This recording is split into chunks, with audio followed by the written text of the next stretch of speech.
आज के इस वीडियो में सामान्य अध्ययन का 24वां भाग लेके आ रहे हैं। यहाँ पर हम पिछले साल के प्रश्नों को कवर करते हैं और अगर आप चाहें तो इसका पीडीएफ डाउनलोड कर पाएंगे। इसके लिए आपको जाना होगा इस एप्लीकेशन पे और इसका लिंक आपको वीडियो के डिस्क्रिप्शन में और पहले कमेंट बॉक्स में मिल जाएगा। इस वीडियो को लाइक करने के साथ चैनल को जरूर सब्सक्राइब करें, उसके बाद बेल आइकन दबाएं, उसमें ऑल सेलेक्ट करें इसी तरह की बेहतरीन वीडियो सबसे पहले पाने के लिए। यहाँ पे क्वेश्चन होगा 4 विकल्प, ये पता चलेगा कि ये क्वेश्चन कब पूछा गया था। आप अपना उत्तर कमेंट करके बताते रहिए। क्वेश्चन है पहला और यहाँ पे फिलिंग द ब्लैंक है कि राम पंथ के अग्रणीय ज्योतिष स्तंभ संत कौन है जिन्होंने रामचरित नामक कविता भी लिखी थी। देखिए, रामचरितमानस तो लिखा ही गया था, लेकिन रामचरितमानस के नाम से एक कविता भी लिखा गया था और ये भी लिखा गया तुलसीदास के द्वारा। ये क्वेश्चन पूछा गया एसएससी सीजीएल टायर 1 7/6/2019 के पहले पाले में। रामचरितमानस मतलब कि तुलसीदास। अगर यहीं पे पूछ ले कि रामायण किसने लिखा है तो आपका उत्तर क्या होगा? वाल्मीकि। अगला है कुतुब मीनार का नाम सूफी संत किसके नाम पे रखा गया था। देखिए, अगर हम कुतुब मीनार की बात करें तो कुतुबुद्दीन ऐबक ने इसको शुरू कराया। कुतुबुद्दीन ऐबक था राजा 1206 से लेकर के 1210 तक। ये गुलाम वंश इसका संस्थापक है, या फिर इसको आप मामलुक वंश भी कह सकते हैं। तो इनका ये संस्थापक था, ये इसको शुरू तो कराया लेकिन जल्दी इसकी मृत्यु हो गई, तो इसको पूरा करवाया था इल्तुतमिश ने, जो कि रूल किया 1210 से लेकर के 1236 तक। तो यहाँ पे कहा जा रहा है कि क्या कुतुबुद्दीन ऐबक ने कुतुब मीनार किसके नाम पे बनाया था, तो ये थे ख्वाजा कुतुबुद्दीन बख्तियार काकी। ये क्वेश्चन 2019 सीजीएल टायर 1 में पूछा जा चुका है। गुजरात के बाघेला राजवंश का वह अंतिम शासक कौन था जिसकी हार के बाद अलाउद्दीन खिलजी को राज्य दिया गया था। यहाँ पे आपके विकल्प है, आपको 2 सेकेंड मिलेगा ताकि आप अपना उत्तर कमेंट करके बता पाए। और ये क्वेश्चन एसएससी सीजीएल में पूछा गया था।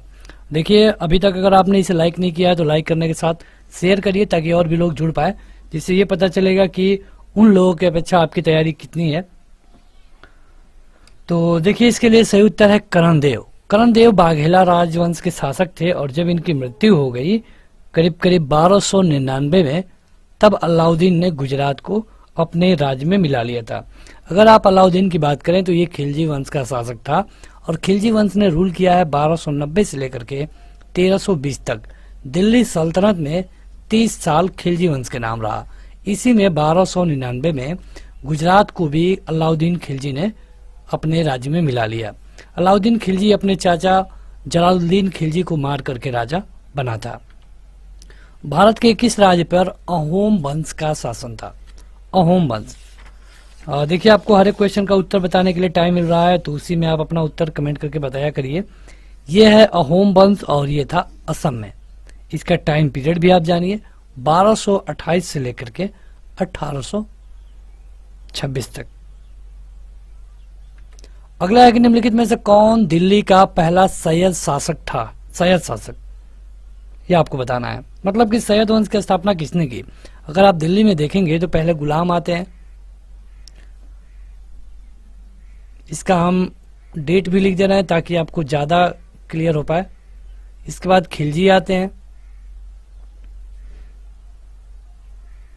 इसके बाद तुगलक आते हैं। बस आप इनका क्रम याद रखिए, तुगलक 1414 तक है।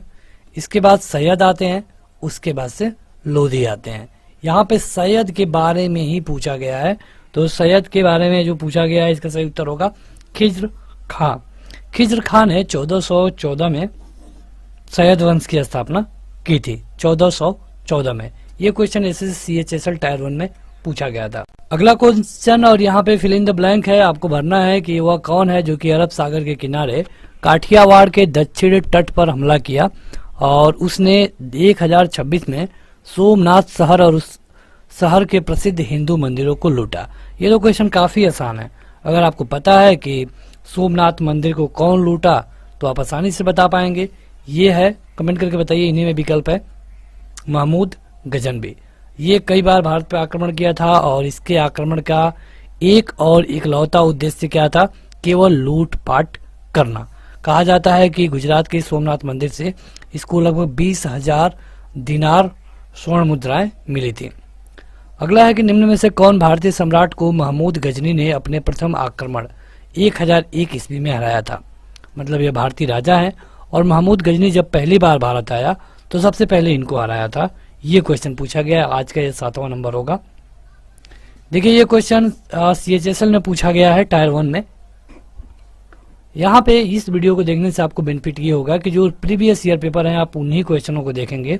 कई जगह क्या होता है कि आपको कई सारे ऐसे क्वेश्चन दिखाए जाते हैं जो कभी पूछे नहीं गए हैं या फिर पूछे जाने के भी चांसेस कम है, लेकिन यहाँ पे सारे आपको प्रीवियस ईयर क्वेश्चन मिलेगा।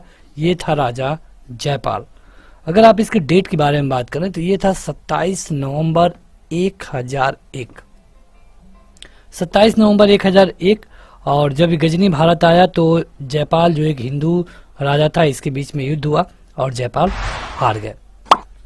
अगला है कि विजयनगर की प्राचीन राजधानी हम्पी ये कहाँ पे है? हम्पी कहाँ पे है? सीधा सीधा उत्तर है। तो अगर इस तरह स्टेट का नाम दिया होगा तब तो बिल्कुल आसान हो जाता है। ये क्वेश्चन CHSL में पूछा गया था, तृतीय पाली 2019। देखिए ये सारे क्वेश्चन रिपीट होने के काफी चांसेस रखते हैं, इसलिए आप इसे अच्छे से देखें। यह है कर्नाटक। कर्नाटक में अगर थोड़ा सा डिटेल में पूछा होता कि मतलब कि कर्नाटक के बारे में और बताइए कुछ, किस नदी के किनारे है, तो ये तुंगभद्रा नदी के किनारे है हम्पी। तो ये आपको थोड़ा एक्स्ट्रा फैक्ट जानना चाहिए। इनमें से किस राजवंश की स्थापना कुतुबुद्दीन ऐबक ने की थी? इस वीडियो का पहला क्वेश्चन में हमने आपको बताया है कुतुबुद्दीन ऐबक के बारे में। ये था मामलुक वंश। आप अपना उत्तर कमेंट करके बताइए, क्योंकि हम जो बता रहे हैं वो इसमें है ही नहीं। ये क्वेश्चन MTS में पूछा था 2019 में। देखिए सारे क्वेश्चन पूछे जा चुके हैं। और अगर आप रेलवे का देने जा रहे हैं या फिर कोई भी स्टेट लेवल का एग्जाम जैसे UPP या फिर किसी भी स्टेट की पुलिस, तो समझिए कि वहां पर भी रिपीट हो जाएंगे, क्योंकि जरूरी नहीं है कि उनके लिए अलग जीके बनता है। जो सेंट्रल लेवल पे जीके, स्टैटिक जीके और सबके लिए सेम ही है। यह है गुलाम वंश। 1206 में इसकी स्थापना की गई, 1290 तक रहा गुलाम वंश या फिर मामलुक वंश। इसके बाद कौन सा वंश आता है? खिलजी। अगला है कि निम्नलिखित में से किसने 4 मीनार बनवाई थी? ये क्वेश्चन शानदार है, 2019 में पूछा गया था MTS में। बताइए कौन है जो कि 4 मीनार बनवाया? सभी लोग अपना उत्तर कमेंट करके बताएंगे।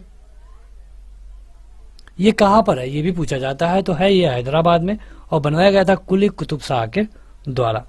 तो हैदराबाद में है, ये आप जानिए। और इसके अलावा ये भी आप जान सकते हैं कि ये मूसी नदी के किनारे है हैदराबाद। अगला है कि 12वीं सदी में कर्नाटक में वीर शैव के अनुयायी कौन थे? ये क्वेश्चन MTS में पूछा गया था 2019 में। देखिए कितने क्वेश्चन पूछे जा रहे हैं इतिहास से। अगर हम बात कर रहे हैं मध्यकालीन इतिहास की, तो ये लिंगायत के उप संप्रदाय में आते थे और इसके लिए सही उत्तर है बसवन्ना। गुजरात के सोमनाथ मंदिर पर किसने हमला किया? ये फिर वही क्वेश्चन है जो अभी आया था, MTS में पूछा गया है 2019 में। प्रथम पाली थी, आप चाहें तो चेक कर सकते हैं। ये था गजनी, महमूद गजनी आप कह सकते हैं इसको। ये 1001 से लेकर के 1027 तक आक्रमण किया और इसने सोमनाथ मंदिर को लूटा। और सोमनाथ किस भगवान का मंदिर है ये पूछा गया है कई बार। क्या आप बता पाएंगे? यहाँ पे हम आपको 5 सेकंड दे रहे हैं, बताइए। सोमनाथ मंदिर की हम बात कर रहे हैं तो कौन से भगवान है उसमें? जैसे कहीं दुर्गा, कहीं भगवान शंकर, तो कौन से भगवान है बताइए? भगवान शिव। भगवान शिव को समर्पित है। और सोमनाथ शब्द का जो मतलब है, इसका कहते हैं चंद्रमा का देवता। 7वीं शताब्दी में इसको बनाया गया था और इसको 1026 में लूटा गया महमूद गजनी के द्वारा। इल्तुतमिश के शासनकाल के दौरान विशाल गुलामों को सैन्य सवा के लिए खरीदा जाता था। आपको बताना है कि किसके लिए जाना जाता है। विशेष रूप से इन गुलामों को खरीदा जाता था सैनिकों के सेवा के लिए और इनको कहा जाता था बंदगान। बात की जा रही है इल्तुतमिश के टाइम पे। इल्तुतमिश का टाइम पीरियड है 1210 से लेकर के 1236 तक। देखिए इस समय क्या हुआ कि जब इल्तुतमिश रूल करने आता है उस समय कई सारी चीजें अच्छी हो गई थी। इल्तुतमिश से पहले जब कुतुबुद्दीन ऐबक रूल कर रहा था तो इसकी राजधानी लाहौर थी और ये केवल 4 साल ही रूल कर पाया, तब तक चौगान खेलते हुए इसकी मृत्यु हो गई। लेकिन जब इसके बाद एक आराम सा आकर के राजा बनाया गया जो केवल 8 महीने रहा, 8 महीने के बाद इनकी हत्या करके इल्तुतमिश गद्दी पे बैठा। जब इल्तुतमिश गद्दी पे बैठा तो इसने सैनिकों के लिए इक्ता शुरू किया, इक्तेदारी शुरू की। क्या होता था कि पहले सारे सैनिक एक जगह रहते थे, अब एक जगह रहने में इनको खाने पीने रहने हर चीज की असुविधा होती थी, हमेशा तो युद्ध होता नहीं था, तो इनको बांटने का काम किया इल्तुतमिश ने। इनको अलग अलग जगह पे अलग अलग लोगों के अधीन रखने का काम किया। जैसे कि किसी को 100 सैनिकों का इक्ता दे दिया गया, किसी को 500 सैनिकों का इक्ता दे दिया गया। जब युद्ध लगेगा तो सबको लेके आना होता था। अब इन सैनिकों की सेवा के लिए भी कुछ गुलाम रखे जाते थे, इनको कहा जाता था बंदगान, और यही इस क्वेश्चन में पूछा गया है। यहाँ पे थोड़ी मिस टाइपिंग है, ये विशेष होना चाहिए, ये सैन्य सेवा होनी चाहिए। तो जो भी है हम आपको बताते चल रहे हैं, ये भी एमटीएस में पूछा गया था। हौज ई सुल्तानी क्या है? हौज ई सुल्तानी के बारे में आप सुनते हैं, ये क्वेश्चन 2019 में पूछा भी जा चुका है। तो आखिर ये है क्या, बताइए। देखिए, हौज सुल्तानी की हम बात करें तो यह एक बड़ा जलाशय है। इसको बनवाया गया था किसके द्वारा, ये आप जरूर याद रखिए, इल्तुतमिश के द्वारा। आम लोगों को आसानी से पानी उपलब्ध कराने के लिए हौज ए सुल्तानी बनवाया गया था इल्तुतमिश के द्वारा, इल्तुतमिश के द्वारा। अगला है कि दिल्ली सल्तनत में राज्य और प्रशासन के संदर्भ में मुक्ति शब्द का क्या मतलब है? मुक्ति शब्द का भूमि अभी हस्तांतरण, जिसे इक्ता कहा जाता था, का धारक है, उसे मुक्ति कहा जाता था। मतलब उस समय के भाषा में हमने आपको इक्ता बताया, ये इल्तुतमिश के टाइम पीरियड पे आता है। ये क्वेश्चन CISF ASI में पूछा गया है। अगला क्वेश्चन है कि विजयनगर खंडहर किसकी वर्तमान राजधानी भारतीय प्राचीन राज्य शहर में हम्पी स्थित है? कहने का सीधा सीधा मतलब है कि हम्पी कहाँ पर स्थित है। यही क्वेश्चन एक बार और पूछा गया था, और ये क्वेश्चन कोरोना में जब लॉकडाउन लगने वाला था उससे पहले जब CGL का पेपर होने वाला था उस समय पूछा गया था। यह है कर्नाटक में। ये क्वेश्चन कई बार रिपीट हुआ है, आप जरूर याद रखिए। विजयनगर के बारे में पूछा गया है तो इसको हरिहर और बुक्का, इस 2 नाम के भाइयों ने बनाया था 1336 में, और इसका विनाश हो गया 1565 में तालीकोटा के युद्ध में। तालीकोटा के युद्ध में किसके किसके बीच हुआ? तो ये युद्ध हुआ था विजयनगर और बहमनी में। बहमनी में देखिए, यहाँ पे जो एक्स्ट्रा फैक्ट बता रहे हैं, हो सके कि आप में से कुछ लोगों को ये बेकार लगे, लेकिन बहुत जरूरी है। अगर आप उसे बार बार सुनेंगे देखेंगे तो आपको ये याद हो जाएंगे, और एक क्वेश्चन के साथ आपको 5 क्वेश्चन 4 क्वेश्चन तैयार हो रहा है। यहाँ पर है कि गोल गुम्बद मोहम्मद आदिल शाह का मकबरा है, ये कहाँ पर है? गोल गुम्बद जो कि मोहम्मद आदिल शाह का मकबरा है, ये कहाँ पे है? ये है बीजापुर में। आदिल शाह का मकबरा है यह, और इसका निर्माण किया गया था 1626 में। शुरू हुआ था 1656 में, काम खत्म हो गया। और इसमें जो वास्तुकला की शैली अपनाई गई है, मतलब कि जो बनाने का तरीका है, यह है Indo Islamic. SSC CGL tyre 1 4/3/2020 प्रथम पाली। ताजमहल किसके द्वारा बनवाया गया था? बिल्कुल एकदम आसान क्वेश्चन, एकदम आसान, SSC CGL में पूछा गया था। लेकिन यहाँ पर भी आपको कुछ चीजें जाननी चाहिए। ये शाहजहां के द्वारा बनवाया गया था, और जो शाहजहां था ये इसकी तीसरी बीवी थी जिनका नाम था मुमताज महल। मुमताज महल इनके नाम पे ये बनवाया गया था। 1632 में इसको बनवाना शुरू किया गया, 1653 में ये बन करके कंप्लीट हो गया था। इसको जो बनाने के लिए काम किया गया है, ये सफेद संगमरमर लगाया गया है, और ये उत्तर प्रदेश के आगरा शहर में है। ये यूनेस्को की विश्व विरासत में शामिल भी किया गया है, और मुस्लिम कला का बहुमूल्य रत्न के रूप में इसको जाना जाता है। ये क्वेश्चन SSC CGL 10+2 और एक बार और पूछा गया था। तो चलिए आप कमेंट करके बताइए कि शाहजहां के बेटे का क्या नाम था? बेटे का क्या नाम था जिसने इसको बंदी बना दिया लास्ट में? तो आप ये भी कह सकते हो कि वह ऐसा शासक है जो कि मुगल वंश का एक अंतिम बड़ा शासक है, उसके बाद कोई बड़ा शासक नहीं हुआ। शेर शाह के द्वारा निर्मित ग्रैंड ट्रंक रोड पंजाब को किसके साथ जोड़ता है? ये क्वेश्चन सीजीएल में पूछा गया है 2012 में। बताइए। यह है आगरा, पंजाब को आगरा के साथ जोड़ता है और ये शेर शाह सूरी के द्वारा बनवाया गया है। इसको उस समय सड़के आजम कहा जाता था, सड़के आजम। कहीं कहीं शेर शाह सूरी मार्ग भी कहा जाता है। और जब आगे चले तो ब्रिटिश जो गवर्नर था इसे ग्रैंड ट्रंक रोड का नाम दिया। अगला है कि भारत में मुगल सत्ता स्थापना किस लड़ाई के बाद हुई? मतलब कि भारत में मुगल की स्थापना किस लड़ाई के बाद हुई? सीधे सीधे जानिए, मुगल भारत के थे नहीं, लेकिन इनकी स्थापना होती है एक युद्ध के द्वारा और ये था पानीपत की पहली लड़ाई। कब हुआ? 21 अप्रैल 1526। किसके किसके बीच? बाबर और इब्राहिम लोदी के बीच।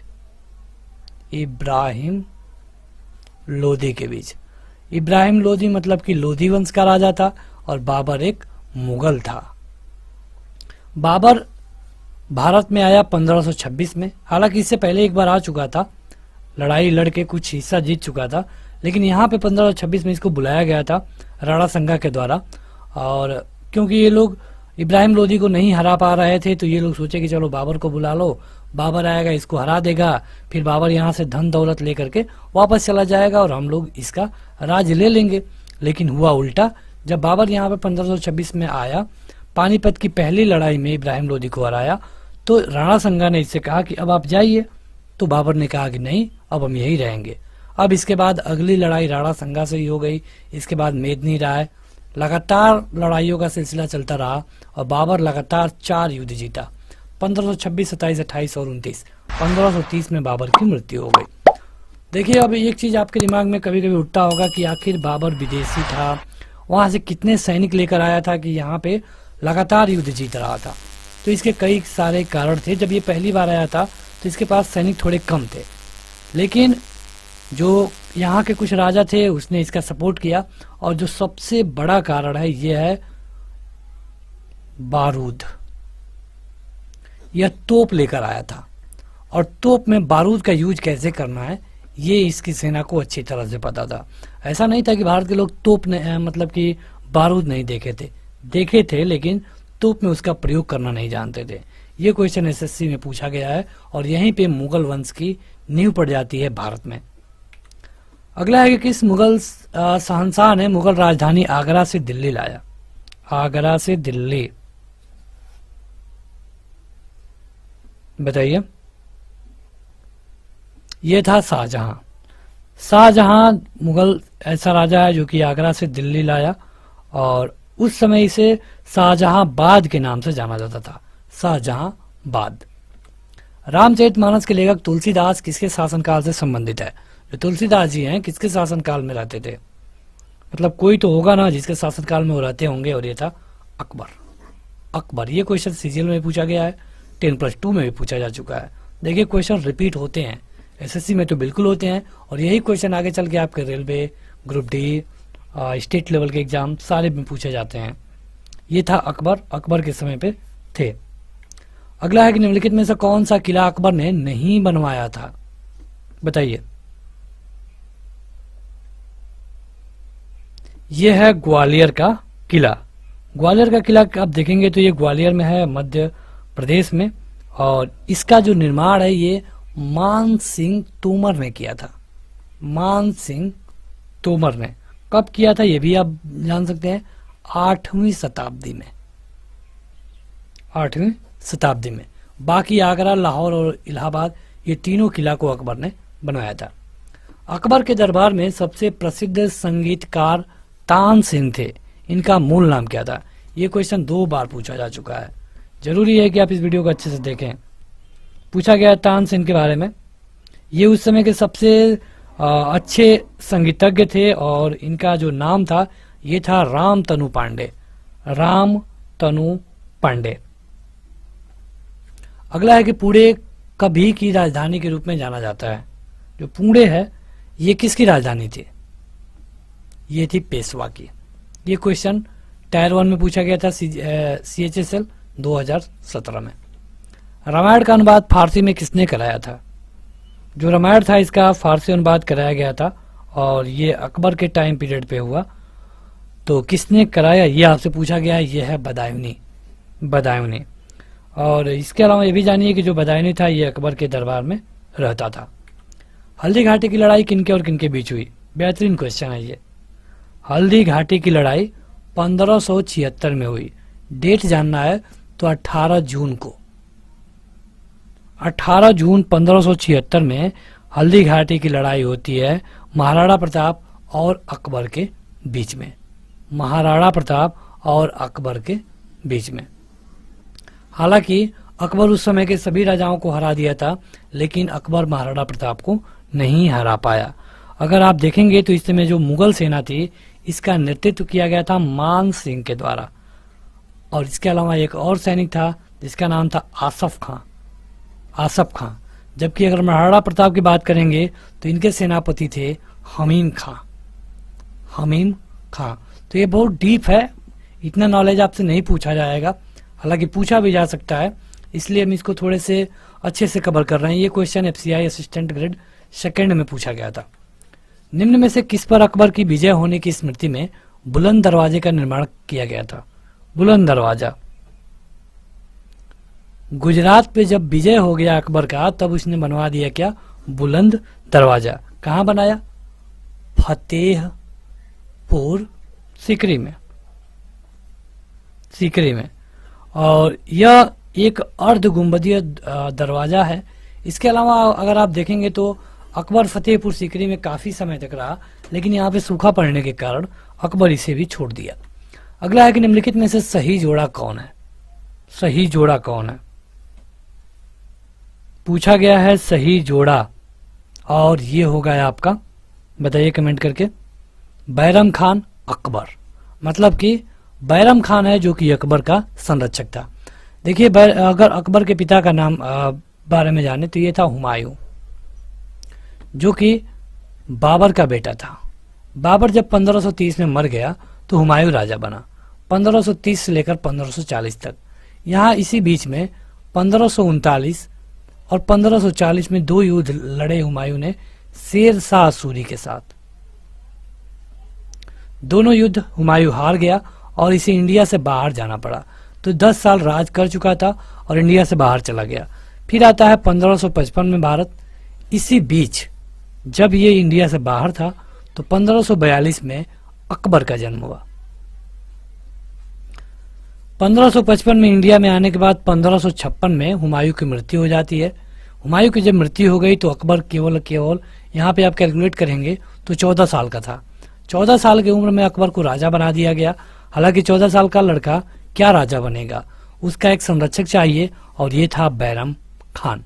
ये क्वेश्चन 10+2 2011 में पूछा जा चुका है। अकबर के आरंभिक दिनों में उसका रिजेंट कौन था? रिजेंट मतलब कि संरक्षक। ये था बैरम खान। कब से कब तक? 1556 से लेकर के 1560 तक। इसी में एक युद्ध हुआ था जो कि पूछा जाता है, सरहिंद का युद्ध 1556 में। किसके किसके बीच? हेमू और अकबर के बीच। हालांकि अकबर तो इस समय केवल 14 साल का था, अकबर नहीं लड़ा था। अकबर के जगह पे बैरम खान ही लड़ा, लेकिन नाम तो राजा का ही होगा। अगला और एक तीसरा क्वेश्चन है कि अकबर का एकमात्र दरबारी वह कौन है जो कि दीन-ए-इलाही धर्म को स्वीकार किया था? ये आपके विकल्प है। 2 सेकंड का समय। देखिए अकबर की बात करें तो ये 1582 में एक नया धर्म की स्थापना की जिसका नाम था दीन-ए-इलाही। अकबर के बारे में कहा जाता है कि ये बिल्कुल पढ़ा लिखा नहीं था, लेकिन फिर भी इसने कई अच्छे काम किए। तो इसके अच्छे काम में एक ये भी होता है कि इसने जो सभी धर्मों के प्रमुख थे उनसे वहाँ पे अच्छी अच्छी चीज़ों को लेकर के एक नया धर्म बनाया, और ये था दीन-ए-इलाही। दीन-ए-इलाही में ये था कि ऑप्शनल था, आप चाहें तभी इसको ज्वाइन कर सकते हैं।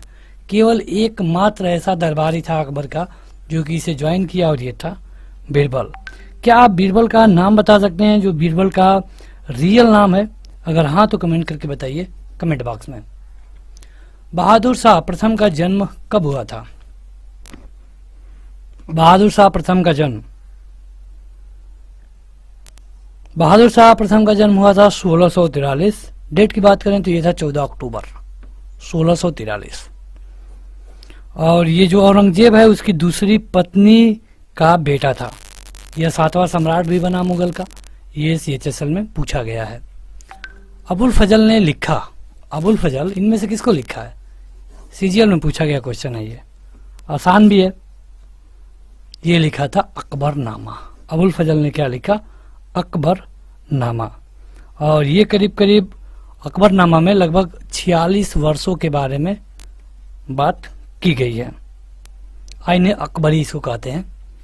नूरजहां का मूल नाम क्या था? किसकी औरत थी? ये भी पूछा जा सकता है। पहले आप मूल नाम जानिए। ये था मेहरुन्निसा, मेहरुन्निसा। और ये थी जहांगीर की पत्नी। जहांगीर किसका बेटा था? अकबर का। अकबर रूल करता है 1556 से लेकर के 1605 तक। जहांगीर रूल करता है 1605 से लेकर के 1627 तक। इसी में जहांगीर ने शादी किया था नूरजहां से, जो कि एक विधवा थी।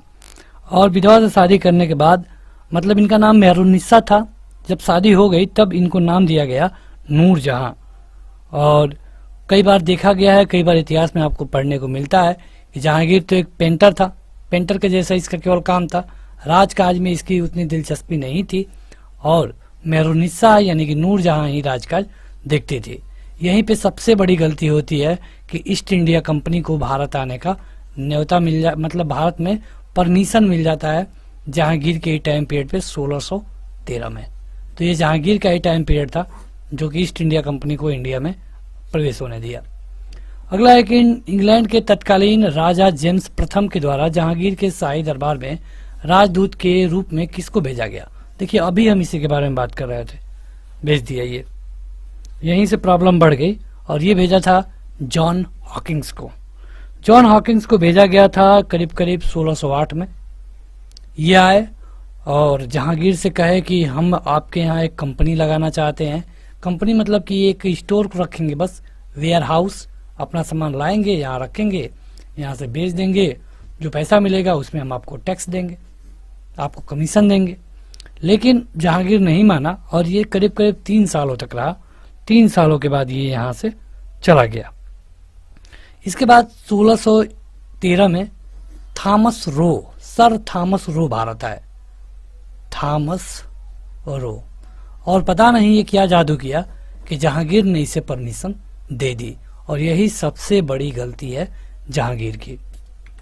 अगला है कि जहांगीर का अर्थ क्या है?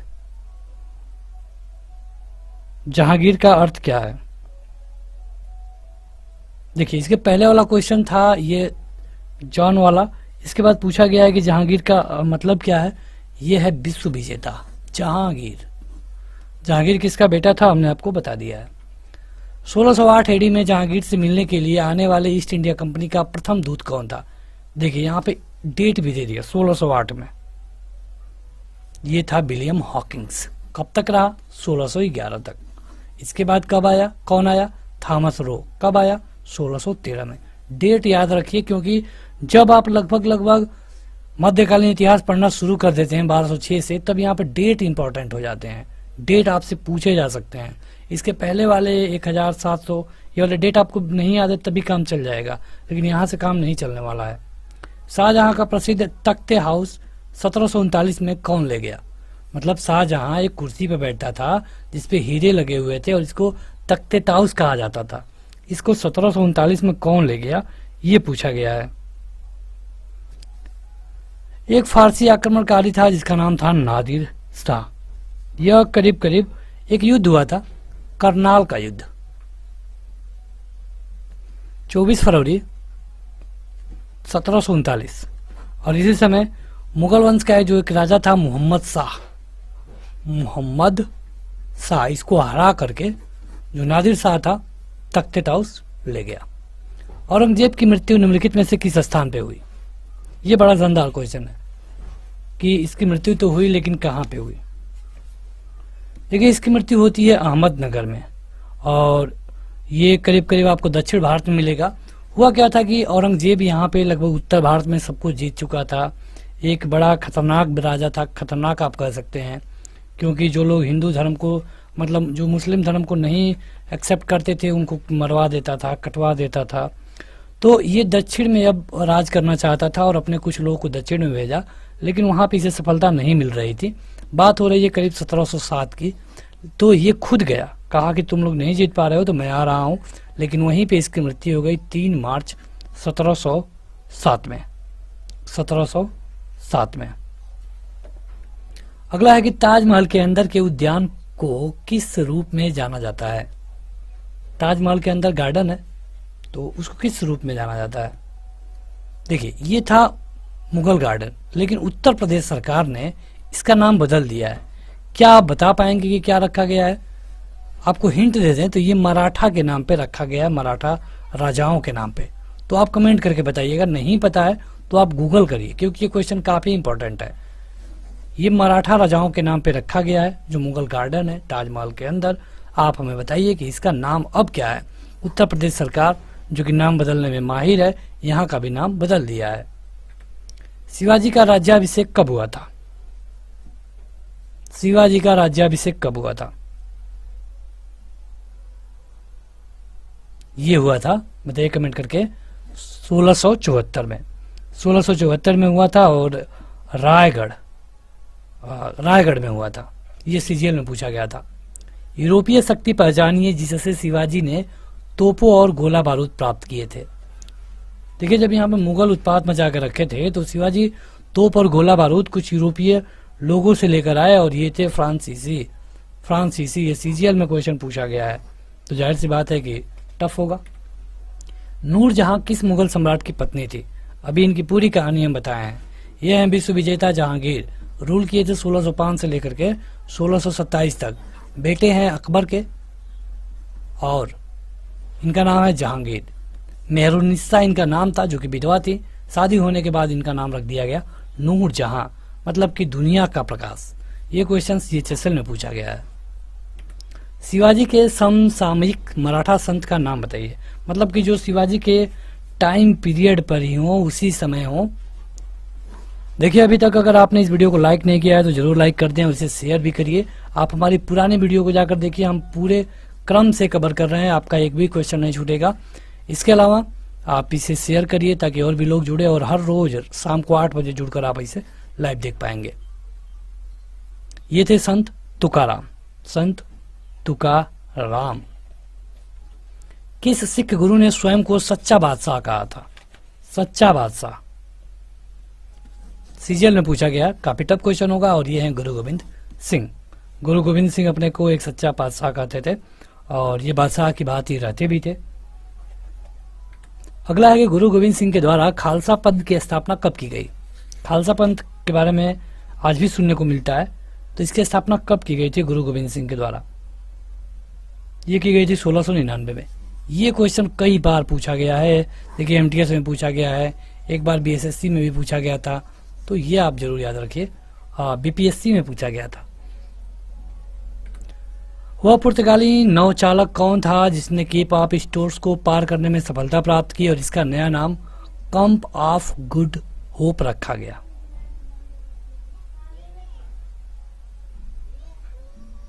कौन था? ये था Vasco D gamma. Vasco D gamma. तो अगला क्वेश्चन है कि अकाल तख्त का निर्माण किसने किया था? ये क्वेश्चन सीएचएसएल में पूछा गया है, दिल्ली जोन में 2011 में। ये हैं गुरु तेग बहादुर, सिखों के गुरु गोविंद सिंह के बाद आए थे। अगला है कि शेर शाह ने किस युद्ध में हुमायूं को पराजित किया और गौड़ पर कब्जा कर लिया? देखिए, शेर शाह और हुमायूं के बीच में 2 युद्ध हुए थे, 1539 और 1540। दोनों युद्ध हारने के बाद हुमायूं यहाँ से भाग गया। अब ये पूछा गया है कि ये कब हुआ था, तो ये हुआ था 1539 में। ये युद्ध का नाम क्या है? चौसा। ये जो 40 में हुआ, इसका क्या नाम है? बेलग्राम। नाम याद रखिए, नाम से क्वेश्चन पूछे जाते हैं, सीजीएल में पूछा गया है। मनसबदारी प्रणाली किसने शुरू की? ये शुरू किया गया अकबर के द्वारा। ये क्वेश्चन 10+2 सीएचएसएल एलडीसी परीक्षा में पूछा गया है। बस आज के इस वीडियो में इतना ही। सबसे पहले आप ये बताइए कि आपने 50 क्वेश्चनों में से कितना किया, आपके कितने क्वेश्चन लगभग सही थे, आप कमेंट बॉक्स में कमेंट करके बताइए। और आप इस ऐप को भी जरूर डाउनलोड करिए, लिंक वीडियो के डिस्क्रिप्शन में और पहले कमेंट बॉक्स में मिल जाएगा। प्ले स्टोर पे SSC GK and current affair लिखकर आप इसे डाउनलोड कर पाएंगे। आज के इस वीडियो में इतना ही। Thank you.